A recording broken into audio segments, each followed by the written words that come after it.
আল্লাহ পাকের নবী ইউনূস আলাইহিস সালামের মনের ভিতরে উদয় হলো, যদি এই সমুদ্রের অতল তলে মাছের পেটের ভিতর থেকে আমি তাসবিহের আওয়াজ শুনতে পাই, কেউ না কেউ তো এখানেও তাসবিহ পড়ছে। ও বাবাজিরা ভাইরা, ইউনূস নবী সিদ্ধান্ত নিলেন কে তাসবিহ পড়ছে জানার প্রয়োজন নেই, অন্তত আমিও মাছের পেটের ভিতরে পড়ে তাসবিহ পড়ি। তাই আল্লাহ পাকের কোরআন জানিয়েছে, হযরত নবী ইউনূস আলাইহিস সালাম ডাক দিলেন ওই তিনটে অন্ধকারের ভিতরে। আল্লাহর নবী ইউনূস আলাইহিস সালাম পড়তে লাগলেন, লা ইলাহা ইল্লা আনতা সুবহানাক ইন্নী কুনতু মিনাজ জালিমিন। হযরত নবী ইউনূস আলাইহিস সালাম মাছের পেটের ভিতরে তাসবিহ পড়তে শুরু করলেন। আল্লাহ পাক রব্বুল আলামিন অন্য আয়াতে জানিয়েছেন, ফালাউলা আন্নাহু কানা মিনাল মুসাব্বিহিন। আমার আল্লাহ কোরআনের অন্য আয়াতে জানিয়েছেন, আমার ইউনূস মাছের পেটের ভিতরে যদি আমার নামের তাসবিহ না পড়তো, যদি আমার নামের গুণগান না গাইতো, লালাবিসা ফি বাতনিহি ইলা ইয়াউমি ইউবাসুন। আমি রব্বুল আলামিন আল্লাহ আমার ইউনূসকে কিয়ামত পর্যন্ত মাছের পেটের ভিতরে রেখে দিতাম। মাছের পেটটাই আমার ইউনূসের জন্য কবর বানিয়ে দিতাম। কিন্তু আমার ইউনূসের নসিব বড় প্রসন্ন, আমার ইউনূসের কপাল বড় ভালো। আমার ইউনূস মাছের পেটের ভিতরে পড়ি আমার নামের জপজিকির, আমার নামের তাসবিহ পড়া শুরু করলো। 40 দিন নবী ইউনূস আলাইহিস সালাম মাছের পেটের ভিতরে থাকলেন। আর 40 দিন পর 10ই মুহররম শুক্রবার মাস নবী ইউনূস আলাইহিস সালাম নদীর কিনারায় একটা লাউ গাছের তলায় নবী ইউনূসকে উগরে দিল। সেটাও ফিলিস্তিনের এক নদীর কিনারায়।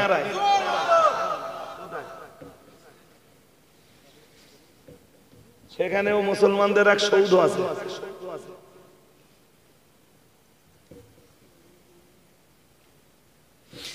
মুসলমানরাই তো জানে না এখন যে ফিলিস্তিনের সাথে ইসলামের কি সম্পর্ক। এটা মুসলমানরা না, ফিলিস্তিন তো ফিলিস্তিন। ফিলিস্তিন কি হাসিনার দেশ বাংলাদেশ?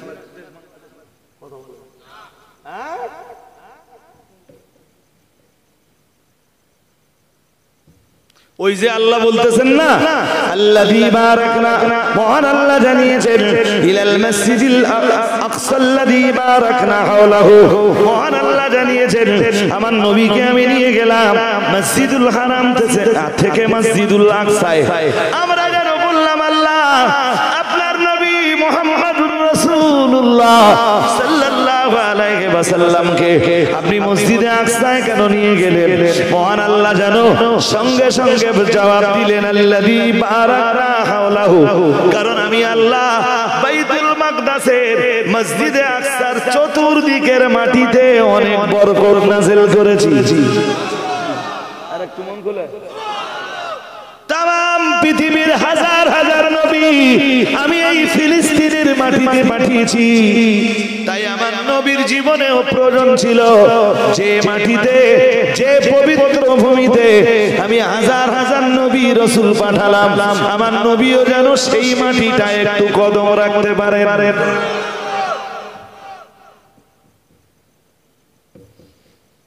আল্লাযী বারাকনা হাওলাহু লিনুরিয়াহু মিন আয়াতিনা। এরপরে আল্লাহ বলতেছেন যাতে আমি আমার নিদর্শনগুলো তাকে দেখাতে পারি। আরেকটু, পৃথিবীর বহু মাটিতে এই শাক সবজি ফল ফসল উৎপাদন হয় না, জোর করে বলে না, হয়তো দক্ষিণ দেবীপুরের মাটিতেও হয়, পিফার মাটিতেও হয়, ট্যাটরার মাটিতেও হয়, সব মাটিতে হয়। কিন্তু আল্লাহ সবচাইতে বেশি ফল ফসলের ক্ষেত্রে পৃথিবীর যে মাটিতে বরকত বেশি নাযিল করেছেন সেই মাটিটাই হলো বাইতুল মুকাদ্দাসের চতুর্দিকের মাটি। সেও ফিলিস্তিন। আমরা যে আল্লাহ এ তো বললে শুধু সময় যাবে না। ইব্রাহিম আলাইহিস সালাম লুবনান পাহাড়ের উপরে উঠলেন। লুবনান পাহাড়টার নাম লুবনান। অনেকে প্রথমবার শুনতেছেন পাহাড়ের নাম লুবনান। ওই বাইতুল মুকাদ্দাসের আশপাশের কোন এক পাহাড়। পাহাড়ে উঠে হ্যাঁ না চেঞ্জ করে ভালো হয় তো দেখতে।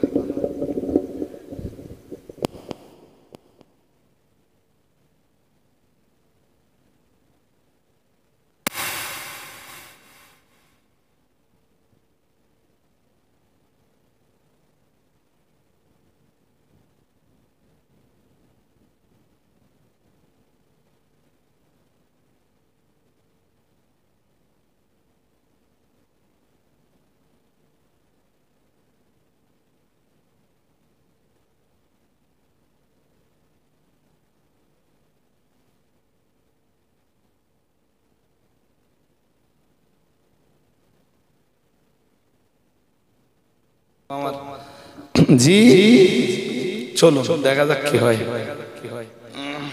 না না ওই রকম দেহ আমার নেই, অতিরিক্ত দাবি তো করলে হবে না। লুবনান নামের এক পাহাড়।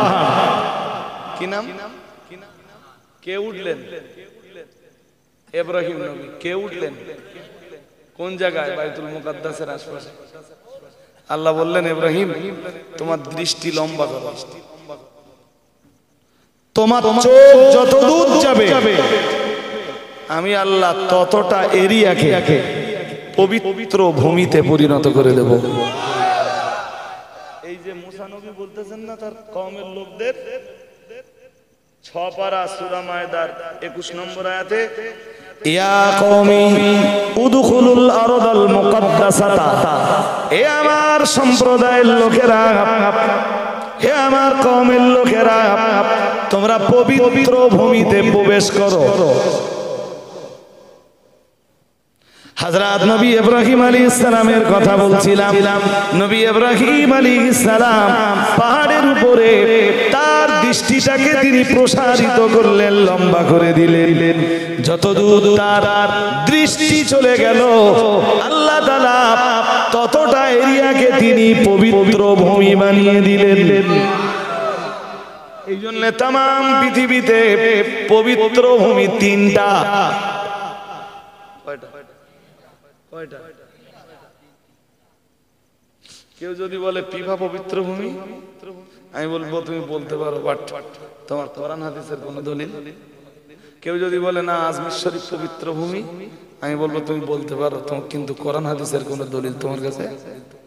আর তোমার কাছে যদি তোমার কথার পক্ষে কোরআন হাদিসের কোন দলিল না থাকে, তোমার কথা আমি সবাই বলেন মানব না।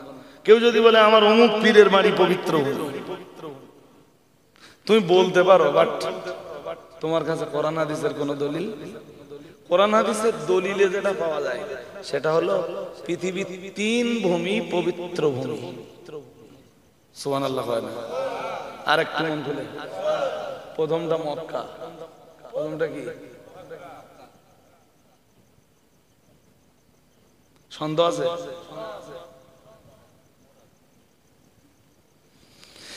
দ্বিতীয়টা মদিনাতুল মুনাওয়ারা। সুবহানাল্লাহ।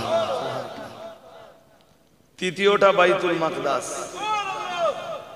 তাহলে কয় মাটি পবিত্র ভূমি? এই 3 মাটির বাইরে আর পবিত্র ভূমি আমরা বলার সময় বলতে পারি, বাট ওর কোন দলিল?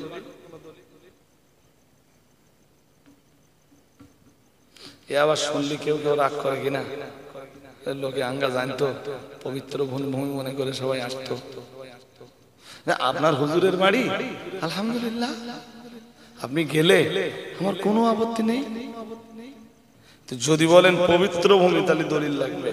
এই যেমন কোরআনুল কারীমের 6 পারা সূরা মায়দার 21 নম্বর আয়াত হলো বাইতুল মুকাদ্দাসের আশপাশ এগুলো সব পবিত্র ভূমি।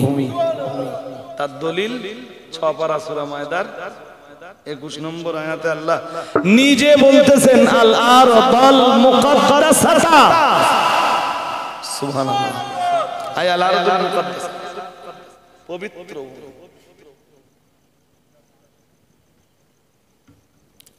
আল্লাহ পাকের কোরআন জানিয়েছে আল্লাযী বারাকনা হাওলাহু লিনুরিয়াহু মিন আয়াতিনা ইন্নাহু হুয়াস সামিউল বাসীর।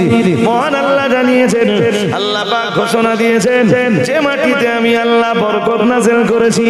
আমরা জানো বললাম কিসের বরকত? মুফাসসিরিনে হিজরাতরা জবাব দিলেন তাম দুনিয়ার বহু নবী রাসূলদের আগমন এখানে ঘটেছে।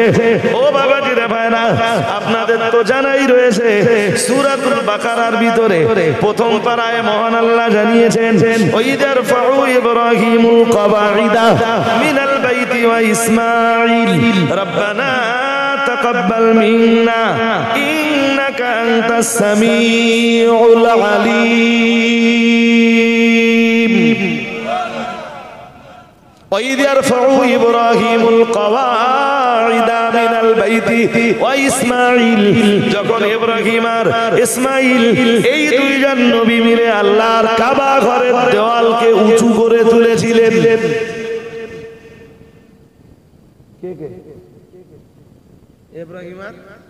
ইব্রাহিম নবী থাকতেন তো শামে, অথবা অন্যভাবে বলছি ফিলিস্তিনে। থেকে মা হাজার আর ইসমাইলকে এই কাবা চত্বরের আশপাশে রেখে গিয়েছিল। সুবহানাল্লাহ বলেন। আর একটু মন খুলে বলেন, ইসমাইল যখন একটু বড় হয়ে গেলেন, ইব্রাহিম আলাইহিস সালাম ইসমাইলের কাছে এসে বললেন, ইসমাইল মাঝে মাঝে আসতেন, মাঝে মাঝে ওই কুরবানি করার সময় একবার এলেন, পরের বার এলেন কবে জানেন? ইসমাইলের গলায় ছুরি চালালেন, কিন্তু ইসমাইল তো জবাব হলো না, বাকিটা ইতিহাস। ওর পরের বার এলেন তখন যখন আল্লাহ বললেন ইব্রাহিম কাবা ঘরের দেওয়াল তো নূহ নবীর প্লাবনের সময় সব পড়ে গেছে, এখন তোমার ওই দেওয়াল উঁচু করতে হবে। ইব্রাহিম নবী বললেন আল্লাহ পারবো আমি। কোথায় প্যালেস্টাইন, কোথায় আল্লাহর কাবা? আবার চলে এলেন। হাজার আর ইসমাইল দুজন এখানে থাকে। এখানে আস্তে আস্তে আস্তে আস্তে আস্তে আস্তে সব বসতি গড়ে উঠছে মক্কার আশপাশে, কাবার আশপাশে। সুবহানাল্লাহ। আর একটু মন খুলে বলেন, এলেন, এসে ইসমাইলকে ডাক দিয়ে বললেন, ইসমাইল আল্লাহ না তার ঘর কাবা গাথার নির্দেশ দিয়েছেন। বেটা এটা খুব ভালো কাজ, আল্লাহর ঘরের কাজ করব। ভাবছিলাম অন্য কাউকে আর বলবো না, আমি তো রাজমিস্ত্রি কাজ কোনদিন করিনি, আল্লাহর নাম করে শুরু করব, তুমি আমার হেল্পার, যা কিছু জোগাড় দেওয়া লাগবে সব তুমি জোগাড় করতে দেবে। আমি মিস্ত্রি, তুমি লেবার। আমি মিস্ত্রি, আল্লাহ বিনিময়ে যেটুকু রহমত দেন এইটুকু রহমত বাপ বেটায় ভাগ করে নেব। আমি আপনাকে একটু আগে একটা হাদিস শোনাতে ছেড়ে এসেছি, চলুন ওই হাদিসটা আরেকবার শুনে নেই। রাহমাতুল লিল আলামিনের সাহাবারা জিজ্ঞেস করলেন, হুজুর পৃথিবীর কোন মসজিদ প্রথম তৈরি হয়? নবীজি বললেন কালা মসজিদুল হারাম। প্রিয় নবী আমার বললেন কাবা। এরপরে সাহাবী আবার জিজ্ঞেস করলেন, ইয়া রাসূলুল্লাহ ইয়া হাবিবাল্লাহ হুজুর তারপরে পৃথিবীর দ্বিতীয় মসজিদ কোনটা? প্রিয় নবী মুহাম্মদুর রাসূলুল্লাহ সাল্লাল্লাহু আলাইহি ওয়াসাল্লাম জবাব দিলেন কালা আল মসজিদুল আকসা। আল্লাহ পাকের নবী বললেন পৃথিবীর দ্বিতীয় মসজিদ হলো প্যালেস্টাইনের বাইতুল মাকদাস। সাহাবারা জিজ্ঞেস করলেন, ইয়া রাসূলুল্লাহ ইয়া হাবিবাল্লাহ হুজুর কালা কাম বাইনাহুমা? ইয়া রাসূলুল্লাহ ইয়া হাবিবাল্লাহ হুজুর এই দুই মসজিদের ভিতরে ব্যবধান কতদিন? তৈরি হওয়ার ব্যাপারে ব্যবধান কতদিন? কালা নবী সাল্লাল্লাহু আলাইহি ওয়াসাল্লাম 40 সানাতান। আল্লাহ পাকের নবী বললেন দুই মসজিদ তৈরি হওয়ার ব্যবধান কাল হলো 40 বছর। হযরত নবী ইব্রাহিম আলাইহিস সালাম যেভাবে তিনি আল্লাহর কাবা কনস্ট্রাকশন করলেন, হযরত ইসমাঈলকে সঙ্গে নিয়ে, ইসমাঈলের আরেকজন ছোট ভাই ছিল, তার নাম হযরত ইসহাক আলাইহিস সালাম। ইসমাঈল নবী ইসমাইলের চাইতে 13 বছরের ছোট তিনি। ও ভাইরা আমার মনে রেখে দেন, কাবা কনস্ট্রাকশনের পরে হযরত নবী ইব্রাহিম আলাইহিস সালাম ইসমাইল আর হাজারকে রেখে আবারও চলে গেলেন প্যালেস্টাইনে। ও বাবাজিরা ভাইরা, নবী ইসহাক আলাইহিস সালাম বড় হয়ে গেলেন, কাজ করার উপযোগী হয়ে গেলেন। আল্লাহ নবী ইব্রাহিম আলাইহিস সালাম বললেন, মক্কায় যে পৃথিবীর প্রথম মসজিদের সংস্কার করে এসেছি, এবার প্যালেস্টাইনে দাঁড়িয়ে আমার আরেক বেটা ইসহাককে নিয়ে পৃথিবীর দ্বিতীয় মসজিদের সংস্কার করব। সঙ্গে নিলেন ইসহাককে, নিয়ে পৃথিবীর দ্বিতীয় মসজিদটাও খুব সুন্দর করে গেঁথে পরিপাটি করে দিলেন। আর একটু মন খুলে বলে, পৃথিবীর হাজার হাজার নবী রাসূলের সম্পর্ক যেই মসজিদের সঙ্গে, ওই মসজিদটাই হলো বাইতুল মুকাদ্দাস। ওই মসজিদটাই হলো কোরআন আর হাদিসের ভাষায় মসজিদুল আকসা। টাকা খরচ করে যেমন লোকে মক্কা মদিনায় যায়, তো টাকা খরচ করে পৃথিবীর আরেকটা মসজিদে যাবার অনুমোদন আছে মক্কা মদিনা ছাড়া। সেই মসজিদটার নাম হলো ফিলিস্তিনের মসজিদুল আকসা। কথা কি কিছু মাথায় যাচ্ছে?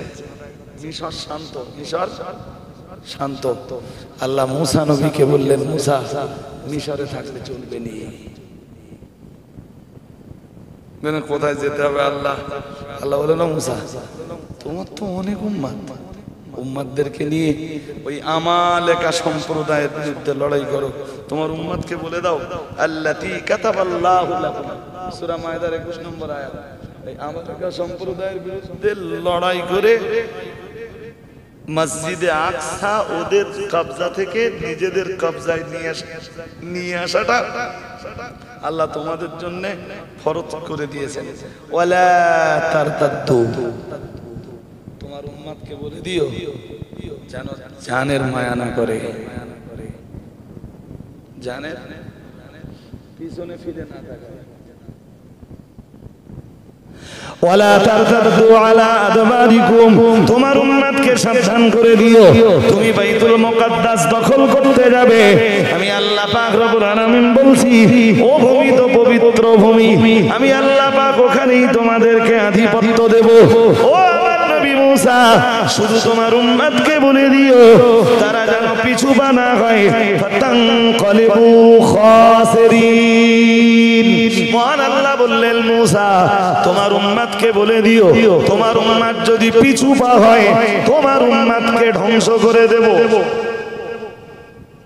কি করব? জোর করে বলেন।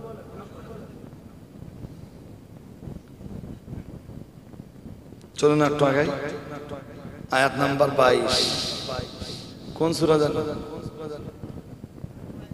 সূরা মায়েদার, এবার 22 নম্বর আয়াত।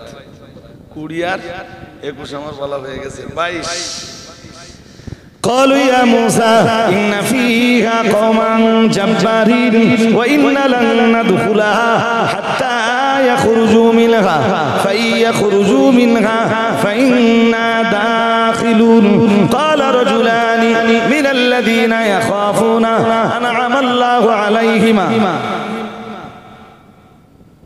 মহান আল্লাহ জানিয়েছেন, হযরত নবী মুসা আলাইহিস সালাম উম্মতদেরকে যখন নির্দেশ দিলেন, চলো আমরা বেরিয়ে পড়ি, আমালেকা সম্প্রদায়ের বিরুদ্ধে লড়াই করবার ঘোষণা দিয়েছেন আল্লাহ। বাইতুল মুকাদ্দাসকে দখল করতে বলেছেন আল্লাহ। যে আল্লাহ তোমাদের প্রতি এত নিয়ামত নাযিল করেছেন, তোমাদের ভিতর থেকে দুনিয়ায় এত নবী রাসূলকে পৃথিবীতে পাঠিয়েছেন। হে আমার কওমের লোকেরা, হে আমার গোত্রের মানুষেরা, হে আমার উম্মতেরা, বেরিয়ে পড়ো। নবী মুসা আলাইহিস সালামের উম্মতেরা ছিলেন 12টা গোত্রে বিভক্ত। কয় গোত্র? জোর করে বলেন। আর পৃথিবীতে এত তেদর উম্মত আর কোন নবীর? আর এই তেদর উম্মত শায়েস্তা করার জন্য আল্লাহ মুসা নবীর মতো রাগ ও কোন নবীরে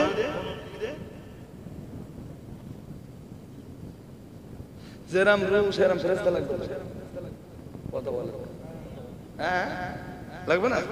এই জন্য মুসাকে আল্লাহ সবচাইতে জলিলুল কদর নবী, সবচাইতে বনি ইসরাইল জাতির সবচাইতে বড় নবী ছিলেন হযরত নবী মুসা আলাইহিস সালাম।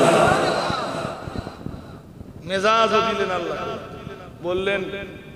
বললেন ডিলেও করতে পারবা না, বেয়াদবিও করতে পারবা না। এই 12 দল 12টা গোত্রের লোক সবাইকে 12 লাগবে, বাইতুল মুকাদ্দাসকে দখল করতে হবে। সুবহানাল্লাহ। এই মুসলমানরা খবরই রাখে না বাইতুল মুকাদ্দাসের সাথে যে কোরআনের অত সম্পর্ক। আমি তো শুধু এক সম্পর্ক বলতেছি সূরা মায়দা থেকে। বাইতুল মুকাদ্দাসের সঙ্গে কোরআনের বহু ইতিহাস জড়িয়ে। সুবহানাল্লাহ বলুন।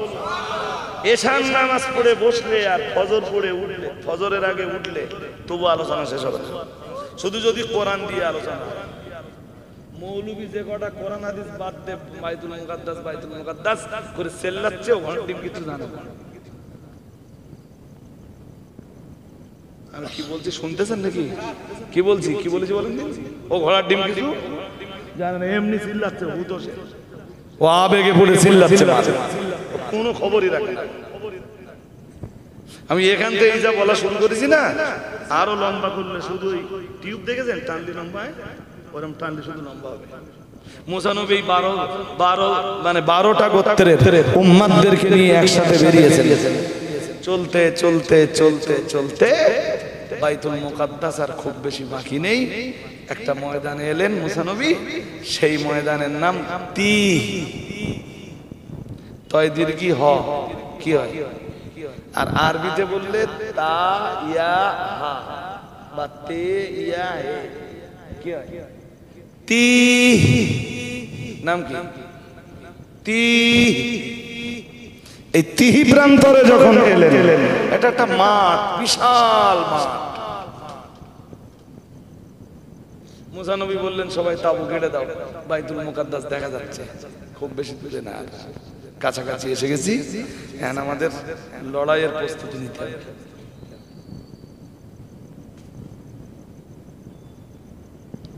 এই 12টা গোত্রের লোক একসাথে লড়তে যাচ্ছে, এদের খাবার দরকার আছে তো, আছে না নেই? এদের কাছে যা খাবার ছিল সব শেষ হয়ে গেছে। ওরা আল্লাহ পাকের নবী মুসা আলাইহিস সালামের দরবারে হাজির হলো। হে আল্লাহর নবী মুসা, আমাদের কাছে যে খাবার সংরক্ষিত ছিল সব তো শেষ হয়ে গেল, এখনো তো আমরা যুদ্ধ শুরু করতে পারলাম না, এখন আমাদের উপায় কি? আল্লাহ পাকের নবী মুসা আলাইহিস সালাম বললেন, আমি আমার রবের কাছে আবেদন করব, নিশ্চয়ই আমার রব যিনি আমাকে যুদ্ধের জন্য, যিনি আমাকে যুদ্ধের বিধান, যিনি আমার উপরে যুদ্ধের বিধান চাপিয়েছেন, তিনি নিশ্চয়ই আমার আর আমার উম্মতদের জন্য কোনো না কোনো ব্যবস্থা করবেন। আল্লাহ পাকের নবী মুসা আলাইহিস সালাম বললেন, ও রব্বুল আলামিন, আমার উম্মতের কাছে খাবার নাই আল্লাহ, এখন উপায় কি? আমার আল্লাহ পাক রব্বুল আলামিন বললেন, ও আমার নবী মুসা, আমি আল্লাহ পাক রব্বুল আলামিন বলছি, আমি আকাশ থেকে তোমার উম্মতের জন্য খাবার নাযিল করব। আল্লাহ আসমান থেকে যে খাবারটা নাযিল করলেন কোরআনের ভাষায়, কোরআনুল কারীমের ভাষায়, ওই খাবারটাকে বলা হয়েছে মান এবং সালোয়া। আল্লাহ পাক রব্বুল আলামিন জানিয়েছেন, ওয়া আনজালনা আলাইকুমুল মান্না ওয়াস সালোয়া। মহান আল্লাহ বললেন, আমি মুসা নবীর উম্মতদের জন্য আসমান থেকে মান এবং সালোয়া নাযিল করলাম। মুসা নবী বললেন, যত বারো খাও, যত বারো খাও, ওয়ালা তাদাকির, ওয়ালা জমা করতে পারবে না, জমা করলে কি করবে? জমা করলে আচ্ছা, আসমান থেকে ফাও খাবার পাচ্ছে, আর আল্লাহ বলে দিয়েছেন যতদিন লাগবে আমি ততদিন দেবো। সুবহানাল্লাহ। আস্তে আস্তে বুঝতে পারতেছেন না? ওই 20 নম্বর আয়াতে বলেছিলাম, ওয়া আতাকুম মা লাম ইউতি আহাদাম মিনাল আলামিন। আল্লাহ বলতেছেন, আমি মুসা নবীর উম্মতদের যা দিয়েছি পৃথিবীর ইতিপূর্বে পৃথিবীর অন্য কোন নবীর উম্মতকে তা দেয়নি। কি দিয়েছেন? মান এবং সালোয়া। মান এবং কষ্ট করতে যাচ্ছে, খেটে খেতে হচ্ছে। মুসা নবী বললেন এটা প্রতিদিন আসবে, কোনো প্রবলেম নেই, তোমরা এখান থেকে যুদ্ধের প্রস্তুতি নাও, আর ওই আসমান থেকে নাজিল হওয়া খাবার খাও। বাট ওয়ালা তাদাকিরু, খাবার খাবার জমা করতে এই মুসা নবীর উম্মত কেন এখনো যদি বলা হয় যে আকাশ থেকে খাবার পড়বে, তোমরা কেউ সবাই খাবা, কিন্তু কেউ যেন জমা করবা না। এই মুসলমান নিয়ে খানিকটা ফিরিয়ে রেখে দেবে, বলা যায় যদি কালকে না পড়ে, না ভুল হয়ে যাচ্ছে। এই মুসলমান তাই করে। কোরবানির কষ্ট পেয়েছে গরিব মানুষ, 32 কেজি। কত মানে ফ্যামিলিতে 16 জন, তো 2 কেজি করে যাচ্ছে মসজিদটা। ও 32 কেজি পাওয়ার পরেও ওরা যদি আরো 5 কেজি কেউ দিতে চাই নেবে না, হ্যাঁ ও কি বলবে যে ভাই আমি দেখো আমি গরিব মানুষ, তো আমি 32 কেজি পেয়েছি, আমার আর লাগবে না, বলবে না? বলবে না। ওরা আরো দিলি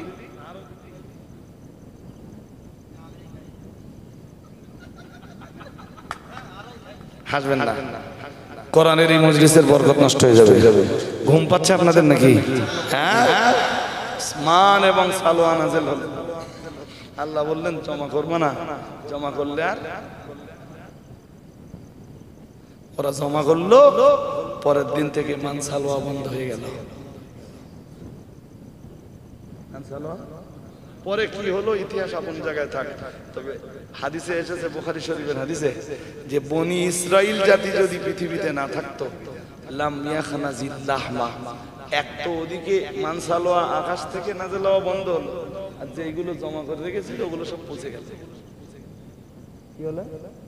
তাই নবীজি বলতেছেন বনি ইসরাইল জাতি যদি পৃথিবীতে না আসতো, লাম ইয়াখনাজিল লাহমা, গোশত কখনো পচতো না। ওখান থেকে গোশত পচা শুরু। কথা বলতে পারেন? এর আগে গোশত কখনো পচি, গোশত কখনো ওই ওখান থেকে গোশত পচা শুরু হয়। কত বড় তেদর উম্মত, কিছু মাথায় যাচ্ছে?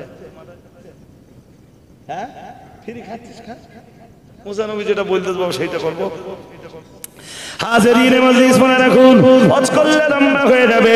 আল্লাহ পাকের নবী মুসা আলাইহিস সালামের উম্মতরা বললেন, হে আল্লাহর নবী মুসা, খাবার তো আমরা আকাশ থেকে পেলাম, আল্লাহ মান আর সালোয়ার ব্যবস্থা করে দিলেন, কিন্তু এখন আমরা পানি পাবো কোথায়?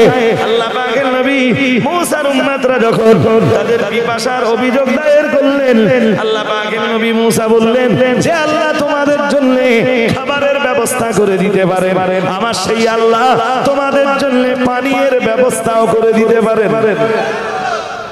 মুসা নবী আল্লাহকে বললেন, আল্লাহ কি হবে এখন? আল্লাহ পাক রব্বুল আলামিনের কোরআন জানিয়েছে, ওই ইস্তাসকা মুসা লিকওমিহি, আল্লাহ পাক রব্বুল আলামিন জানিয়েছেন মুসা নবীর উম্মতরা যখন নবী মুসার কাছে পানির আবেদন জানালো, হুজুর আমাদের জন্য পানির ব্যবস্থা করুন, আল্লাহ পাক রব্বুল আলামিনকে মুসা নবী জিজ্ঞাসা করলেন, ও রব্বুল আলামিন এখন উপায়? আল্লাহ পাক রব্বুল আলামিন বললেন, ও মুসা তোমার প্যাকেটে একটা পাথর আছে না? বলেন পাথর। মুসা তোমার একটা পাথর রেখে দিতে বলেছিলাম, আছে? বলেন মুসা নবী একদিন গোসল করতে নির্জন জায়গা, লুঙ্গি খুলে রেখেছে, দেখে একটা পাথর চাপা আছে। বনি ইসরাইল জাতিতে ওরকম হতো, কেউ না থাকলে কে মুসা নবী আর লোকজনের সামনে নগ্ন হয়ে গোসল করতেন না, কিন্তু পুরুষেরা বনি ইসরাইল জাতিতে এক জায়গায় ন্যাংটো হয়ে গোসল করতেন। উম্মতে মুহাম্মাদিতে জায়েজ নেই, মুহাম্মাদিতে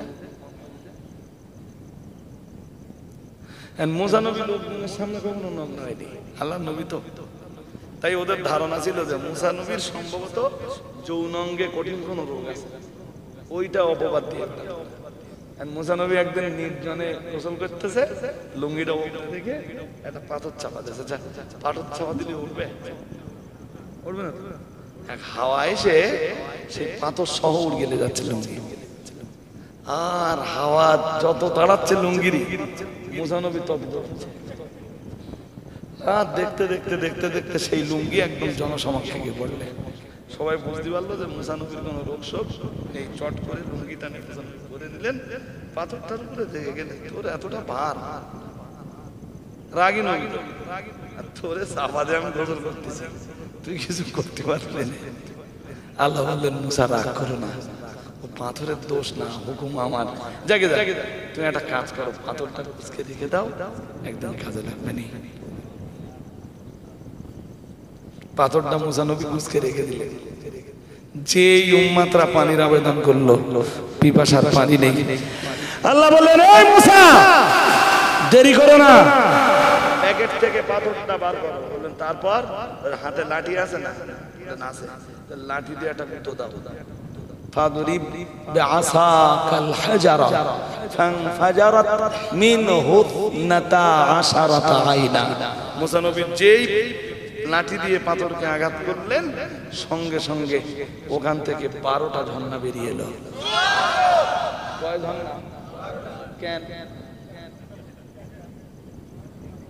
গোত্র কটা? ও মুসা নবীর উম্মাতরা তেরো না, যদি ঝর্ণা 10টা হয় মারামারি বেঁধে যাবে, ব্যাপক কিলোগিরি, সে কেউ ঠেকাতে পারে না। এই জন্য 12 দল উম্মাত, 12টা গোত্র, আর আর ঝর্ণা, যাতে গুদুগুদিটা। হাজিরিনে মাজলিস শুনে রাখুন, গভীরভাবে বুঝবার ব্যাপার। ওদের খাবারের সমস্যা মিটে গেল, পানির সমস্যা মিটে গেল। আল্লাহ পাকের নবী বললেন, আল্লাহ পাকের নবী মুসা বললেন, লড়াই তো আমালেকা সম্প্রদায়ের বিরুদ্ধে করতেই হবে।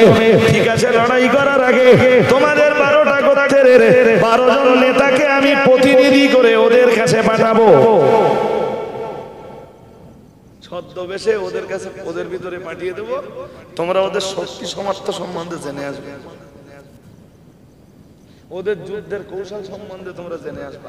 আর শোনো, সাবধান, তোমরা ফিরে এসে এই 12 গোত্রের 12 নেতা তোমাদের গোত্রের লোকেদের কাছে কিছু বলতে পারবে না। খারাপ ভালো যাই দেখো, আমারে শেয়ার করবা, আমারে শেয়ার করবা, আর আমি বাকিটা ভাববো। কথা মন দিয়ে শোনে। হযরত নবী মুসা আলাইহিস সালামের এই 12টা গোত্রের 12 জন নেতারে নির্বাচন করে ছদ্মবেশে ওদের মাঝে পাঠিয়ে দিলেন। ওরা যে দেখলো তারা বিরাট শক্তিশালী, বিশাল বিশাল দেবতা। নবী মুসার উম্মাতরা তাদের কাছে কিছু একটা একটা ধরে ওরা মুসা নবীর উম্মাতদের এরকম ছিঁড়ে ছিঁড়ে বেরিয়ে। এই 12টা গোত্রের 12 জন নেতার 10 জন নেতার এই দৃশ্য দেখে বিরাট ভয় লাগে। আমরা কেমনে লড়াই করি, কেমনে দুর্ধর্ষ জাতি, আমরা কেমনে লড়বো এদের বিরুদ্ধে? এদের বিরুদ্ধে লড়বার মতো ক্ষমতা আমাদের। মুসা নবী কিচ্ছু বলবো না, যে আমাদের উম্মাতদের বলবো যে লড়াই টড়াই হবে না, বাড়ি চলুন দেখি কোরআন কি বলে। আল্লাহ পাকের কোরআন তো ওটাই জানিয়েছে, মহান আল্লাহ জানিয়েছেন, ক্বালু ইয়া মুসা ইন্না ফিহা কওমান জাব্বারিন ইন্না লান নাদখুলাহা হাত্তা ইয়াখরুজু মিনহা ফাইয়াখরুজু মিনহা ফাইন্না দাখিলুন। ওরা যখন ফিরে এলো, ওরা এসে বলল ইন্না ফিহা কওমান জাব্বারিন, এখানে অনেক শক্তিশালী সম্প্রদায়ের উপস্থিতি। ওরা ফিরে এসে বললো এ তো দুর্ধর্ষ বাহিনী মুসা, এদের বিরুদ্ধে লড়াই করা যাবে না যতক্ষণ পর্যন্ত।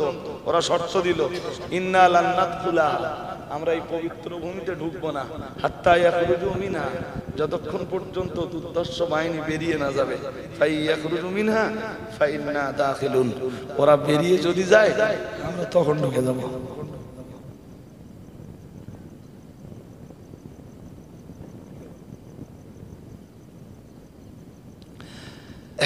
এই 12 জনের ভিতরে 10 জন এই একই কথা, তাদের তাদের গোত্রের লোক যারা ছিল ওদেরকে উস্কে দিলে যুদ্ধ করা যাবে না, কামব্যাক করে চলো। দুইজন লোক ছিল খুব ভালো, দুই নেতা। সম্ভবত ওই দুইজনের নাম ইউসা আর কালিব। কি নাম? তাফসীরকাররা তাদের নাম লিখেছে। এই দুই নেতা তাদের গোত্রীয় লোকেদের কিছু বলল না, শুধু বলল মুসা আলাইহিস সালামকে। মুসা নবী বললেন ভয় পাওয়ার দরকার নেই, এতেই লড়াই হবে। আল্লাহ পাকের কোরআন জানিয়েছে ক্বালু ইয়া মূসা ইন্না লান নাদখুলাহা আবাদাম মা দামু ফিহা ফাযহাব আনতা ওয়া রাব্বুকা ফাকাতিলা ইন্না হুনা কাঈদুন। ওরা বলল ক্বালু ইয়া মূসা, হে আল্লাহর নবী মূসা। এই 10টা গোত্রের নেতারা বলল হে মূসা ইন্না লান নাদখুলাহা আবাদান, কখনোই আমরা বাইতুল মুকাদ্দাসের পবিত্র ভূমিতে ঢুকব না মা দামু ফিহা, যতদিন ওই দুর্ধর্ষ বাহিনী, ওই জাব্বারিন সম্প্রদায়, ওই আমালেকা সম্প্রদায় ওখানে থাকবে, ততদিন পর্যন্ত আমরা বাইতুল মুকাদ্দাসের পবিত্র ভূমিতে ঢুকব না।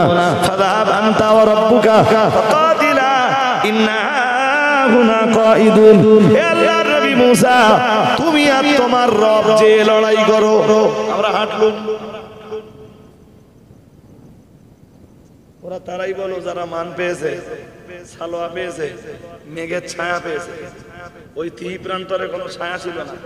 আল্লাহ টোটাল এরিয়াতে রৌদ্র, অথচ তিহি প্রান্তরটা পুরো ছায়া। আর একটু মন খুলে বলেন, এত নিয়ামত পাওয়ার পর এবার ফিরে যাচ্ছে। এবার আল্লাহ একটা অ্যাকশন দিলেন ছোট্ট করে। নেবে না? ছোট্ট করে অ্যাকশন দিলেন। কি অ্যাকশন? সূরা মায়েদার 25 নম্বর আয়াত, 26 নম্বর আয়াত। কালা ইন্নাহা মুহাররামাতুন আলাইহিম 40 সানাতান ইয়াতিহুনা ফিল আরদি ফালা তাসা আলাল কওমিল ফাসিকিন। মহান আল্লাহ জানিয়েছেন, আল্লাহ পাক রব্বুল আলামিন বললেন, ওরা যখন ওদের দেশের মাটিতে তথা মিশরের দিকে রওনা দিল, আল্লাহ পাক রব্বুল আলামিন বললেন ইন্নাহা মুহাররামাতুন আলাইহিম 40 সানাতান। আল্লাহ পাক রব্বুল আলামিন ওদের উপরে তার কুদরতের এক খেলা খেলে দিলেন। ওরা সকালবেলা বার হয়, সারাদিন ধরে চলে, আর সন্ধ্যাবেলা এসে দেখতে পায় যেখান থেকে বেরিয়েছিলাম সেখানে হাজির। আরেকটু মন খুলে বলো, আমরা বললাম না মিশরে ফিরে যাবো, মুসা তুমি আর তোমার খোদাকে লড়াই করো। আল্লাহ একটা কুদরতের খেলা খেলে দিলেন। ওরা সকালবেলা বেরোয় আর সারাদিন চলে, আর সন্ধ্যাবেলা এসে দেখতে পায়।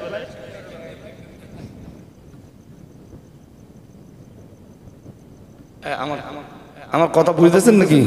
বুঝতেছেন? কত বছর জানেন? 40 বছর। কত? ওই 40 বছর ওই মাঠে আল্লাহ ওদের ফিরিয়েছে।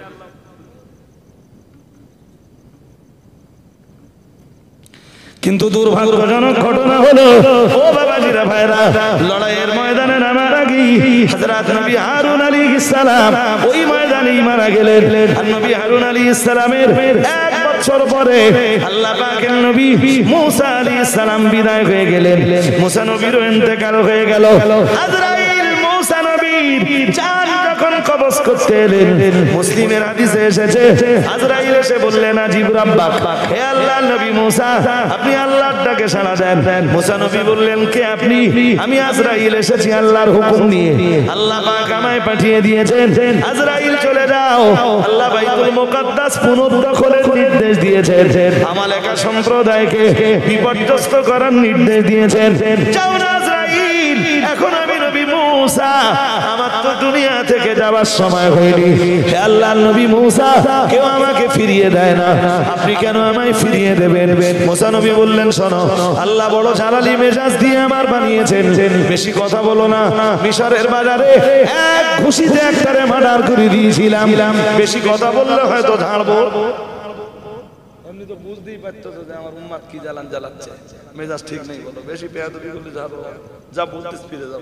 আজরাইল তো তাড়াতাড়ি আসে, যেই 2-4টে কথা মারিয়েছে, হাদিস বিবরণ দিয়েছে দয়ার নবী মুহাম্মদুর রাসূলুল্লাহ সাল্লাল্লাহু আলাইহি ওয়াসাল্লাম জানিয়েছেন ফালাতামা মূসা আইনা মালাকিল মাউত হযরত আজরাইল আলাইহিস সালামের গালে হযরত আজরাইলের গালে মূসা নবী খুব জোর একটা চড় বসিয়ে দিয়েছেন আর এক চড়ে আজরাইলের একটা চোখ ঠিকরে বেরিয়ে গেছে আজরাইল দৌড়ছে এখনো যদি থাকে আবার যদি কথা বলা হয় মূসা যদিও আজরাইল তো মূসারে মারতে পারত মূসা নবী নবুয়তের পাওয়ার আছে কাছে আজরাইল দৌড়ছে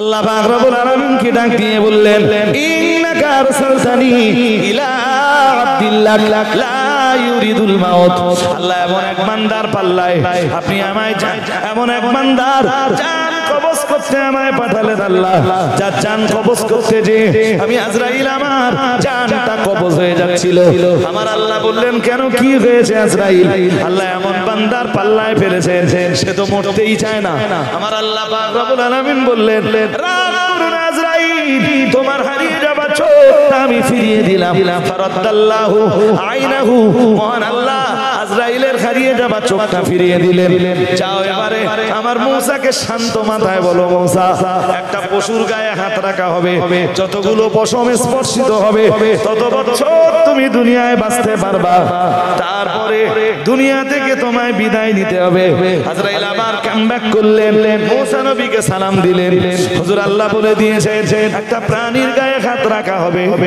যতটা পশম স্পর্শিত হবে তত বছর বাঁচতে পারবেন আল্লাহ নবী মূসা আলাইহিস সালাম বললেন আজরাইল তারপরে আপনারও মউত হবে আল্লাহ নবী মূসার মনটা বড়ই নরম হয়ে গেল মূসা নবী বললেন এই তো বাইতুল মুকাদ্দাস দিল ছুড়ে দিলে বাইতুল মুকাদ্দাসে চলে যায় আমি মূসা আল্লাহর কাছে আবেদন করছি আল্লাহ বাইতুল মুকাদ্দাসের পবিত্র ভূমিটাই যেন তোমার প্রিয় নবী মূসার কবরে পরিণত হয়ে যায় আল্লাহর শাহী দরবারে মূসা নবীর আবেদন মঞ্জুর হয়ে গেল ওই তিহি প্রান্তরে নবী মূসার ইন্তেকাল হয়ে গেল বাইতুল মুকাদ্দাস থেকে তিল ছোড়া দূরত্বে আল্লাহর নবী মূসা আলাইহিস সালামের কবর ওই সেই বাইতুল মুকাদ্দাস যে বাইতুল মুকাদ্দাসের মাটিতে রব্বুল আলামিন জাকারিয়া নবীকে পাঠিয়েছেন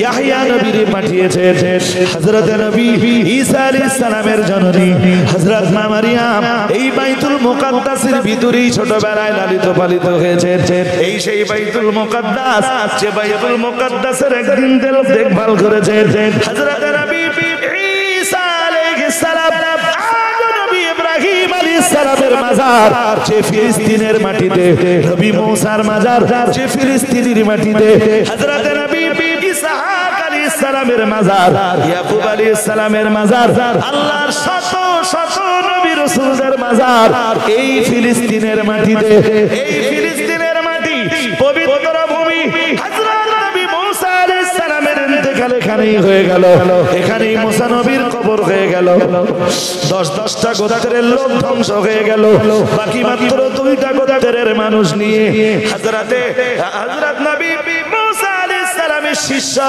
হযরত ইউসা আলাইহিস সালাম মানে কওমে জব্বারি আমালিকা সম্প্রদায়ের মতো উদ্দেশ্য জাতির বিরুদ্ধে লড়াইতে নামলেন করতে একটা পর্যায়ে আল্লাহ জয়ের টুপিটা হযরত নবী ইউসা আলাইহিস সালামের মাথায় পরিয়ে দিলেন অথচ 12টা গোত্রের মানুষের ভিতরে 10টা গোত্রের মানুষ বিদায় নিয়েছে সঙ্গে আছে মাত্র 2 গোত্রের মানুষ মূসা নবীও বিদায় নিয়েছেন হারুন নবীও বিদায় নিয়েছেন দুজনার খবরই এই ফিলিস্তিনের মাটিতে বাইতুল মুকাদ্দাস থেকে ঢিল ছোড়া দূরত্বে হযরত নবী ইউসা আলাইহিস সালাম তিনিও সঙ্গে ছিলেন বাকি দায়িত্বটা নিজের কাঁধের উপরে তুলে নিলেন 2টা গোত্রে নিয়ে তিনি আমালেকা সম্প্রদায়ের বিরুদ্ধে লড়াই করতে গেলেন কোন একদিন ইয়াউমুল জুমা লড়াই করতে করতে জুমার দিন প্রায় সন্ধ্যা হয়ে গেছে বাইতুল মুকাদ্দাস তখন নবী ইউসা প্রায় দখল করে ফেলেছে সূর্য ডুবে যদি যায়, সূর্য ডুবে মানে সূর্য যদি ডুবে যায়, লড়াই বন্ধ করে দেওয়া লাগবে। ওরা প্রায় পরাজিত হবার পথে, আর একটু সময় পেলেই বাইতুল মুকাদ্দাস জয় হয়ে যাবে। আর রব্বুল আলামিনের কাছে নবী ঈসা বললেন, আল্লাহ সারাটা দিন অনেক পরিশ্রম করেছি আল্লাহ, শুধু যদি তুমি যদি পশ্চিম আকাশে সূর্যটাকে একটুখানি দাঁড় করিয়ে দাও, ঘন্টা খানিক যদি দাঁড় করিয়ে দাও আল্লাহ, যুদ্ধ আজকেই শেষ হয়ে যাবে, বাইতুল মুকাদ্দাস আমাদের কবজায় চলে আসবে। নবী ঈসা আলাইহিস সালামের আবেদন মহান রব্বুল আলামিনের দরবারে মঞ্জুর হয়ে গেল। আল্লাহ সূর্যটাকে পশ্চিম আকাশে তখন লাল হয়ে গেছে, আল্লাহ সূর্যটাকে দাঁড় করিয়ে দিলেন। ঈসা আলাইহিস সালাম সৈন্যদেরকে নিয়ে বীর বিক্রম বেগে লড়াই করলেন, আর সর্বশেষ জয়ের টুপিটা আল্লাহ তাআলা হযরত নবী ঈসা আলাইহিস সালামের মাথায় পরিয়ে দিলেন। যুগে যুগে যুগে যুগে বাইতুল মুকাদ্দাসকে ছিনিয়ে নেওয়ার জন্য যাদেরকে লড়াই করতে হবে, ওরা হবে দুর্ধর্ষ বাহিনী। এই দুর্ধর্ষ বাহিনীর এগেইনস্টে লড়াই করে তবেই বাইতুল মুকাদ্দাস আবার মুসলমানদের কবজায় আসবে। আজকের পৃথিবীর ইহুদিরা যারা বাইতুল মুকাদ্দাসকে দখল করে রেখেছে, ও বাবাজিরা ভাইরা, ওরাও পৃথিবীর এক দুর্ধর্ষ জাতি। ওদের কাছে অ্যাটম বোমা আছে, ওদের কাছে মিসাইল আছে, ওদের গোলা আছে, বারুদ আছে, সব আছে লড়াই করার মতো। ধরে নেন হামাসের কাছে কিছুই নেই, হামাস অতি দুর্বল শক্তি। এরপরেও দিয়েছেন আলা ইন্না নাসরাল্লাহি করিব, মহান আল্লাহ জানিয়েছেন, জেনে রাখো তোমরা আসলে দুর্বল নয়, আল্লাহর সাহায্য তোমাদের খুব কাছাকাছি, আমার আল্লাহর সাহায্য তোমাদের খুব নিকটতম। ওদের কাছে মিসাইল থাকার পরেও, অ্যাটম বোমা থাকার পরেও, গোলা বোমা বারুদ থাকার পরেও মুসলমানরা যদি দ্বীন ঈমান নিয়ে এই ইহুদি সম্প্রদায়ের এগেনস্টে যদি ঝাঁপিয়ে পড়ে, নবী আমার আজ থেকে ১৫০০ বছর আগে সুসংবাদ দিয়েছেন, ইহুদিদের সাথে মুসলমানদের লড়াই হবে। আর ওই লড়াইতে মহান রব্বুল আলামিন ইহুদিদের মাথায় পরাজয়ের গিলানি চাপিয়ে দিয়ে জয়ের টুপিটা মুসলমানদের মাথায় পরিয়ে দিবেন। আর একটু মন খুলে বলেন, সেদিন খুব জোর করে বলেন, হামাসকে দুর্বল দেখতেছেন তাই? তোমরা মিসাইল আছে, তা কি আছে? আঙ্গা আল্লাহ আছে, কি আছে? আরে কথা বলেন না কেন? ক্ষমতা কার বেশি, মিসাইলের না আল্লাহর? তোমাদের অ্যাটম বোমা আছে, আমাদের বোমা নেই। কে কি আছে? আল্লাহ আছে। ওয়ারসালা আলাইহিম তায়রান আবাবিল তারমিহিম বিহিজারাতিন মিন সিজ্জিল ফাজআলাহুম কাসফিম। আগামী দিনের পৃথিবী নরেন্দ্র মোদীর পৃথিবী নয়, আগামী দিনের পৃথিবী নেতানিয়াহুর পৃথিবী নয়, জো বাইডেনের পৃথিবী নয়, আগামী দিনের পৃথিবী ঈসা নবীর পৃথিবী, ইমাম মাহদীর পৃথিবী, আগামী দিনের পৃথিবী মুসলমানদের পৃথিবী।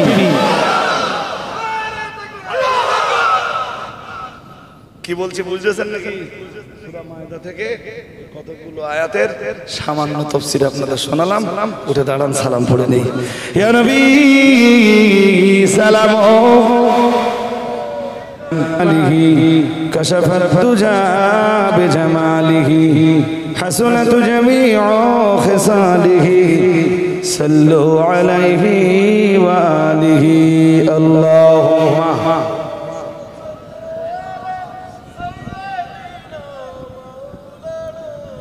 হাজরিন, সূরা ফাতিহা একবার, সূরা ইখলাস 3 বার, কয়েকবার দরুদ পড়ুন। আপনারা চাচ্ছিলেন আর একটু হোক, বিষয়টা বোঝেন। এই দেখতে দেখতে 2 ঘন্টা ছুটছুই, 2 ঘন্টা ওয়াজ মানে কম না বলো। তাই বিভিন্ন আলোচনা শুনছেন কোরআন হাদিস মুয়াফিক, যে কারণে মনে হচ্ছে যে এই তো বসলাম আর শেষ হয়ে গেল। বিষয়টা ওরকম নয়। বিষয়টা এই দোয়াদানি করতে আমার সময় কভার হয়ে যাবে, আর এরপরে আমার একটা দাওয়াত রয়েছে। যাদের ওয়াদা করে রেখেছি সেখানে তো যেতে হবে না, ঠিক কিনা বলেন? তো আপনারা দক্ষিণ দেবীপুরের মানুষ, কাছের মানুষ, ভালো